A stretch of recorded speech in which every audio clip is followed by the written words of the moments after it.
মাগুরায় ৮ বছরের শিশু ধর্ষণের সন্দেহজনক একজনকে আটক করে পুলিশ। মাগুরায় বোনের বাড়িতে বেড়াতে গিয়ে চতুর্থ শ্রেণীর ছাত্রী ধর্ষণের ঘটনায় অভিযুক্ত হিটু মিয়াকে আটক করে পর ছেলেকেও গ্রেপ্তার করেছে পুলিশ। ৬ মার্চ বৃহস্পতিবার মাগুরা শহরের নিজানন্দুলিয়া চরপাড়া এলাকায় ঘটনাটি ঘটে। এই ঘটনায় গতকাল রাতে প্রতিবাদ জানিয়ে বিক্ষোভ মিছিল করে এলাকাবাসী। নতুন করে আটক হওয়া ব্যক্তির নাম সজীব শেখ। তিনি শিশুর দুলাভাই বলে জানা গেছে।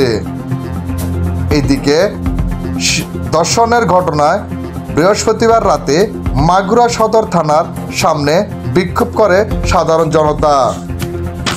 এই সময় তারা ধর্ষণের সঙ্গে জড়িত অভিযোগ করে হিটু মিয়ার শাস্তি দাবি জানান।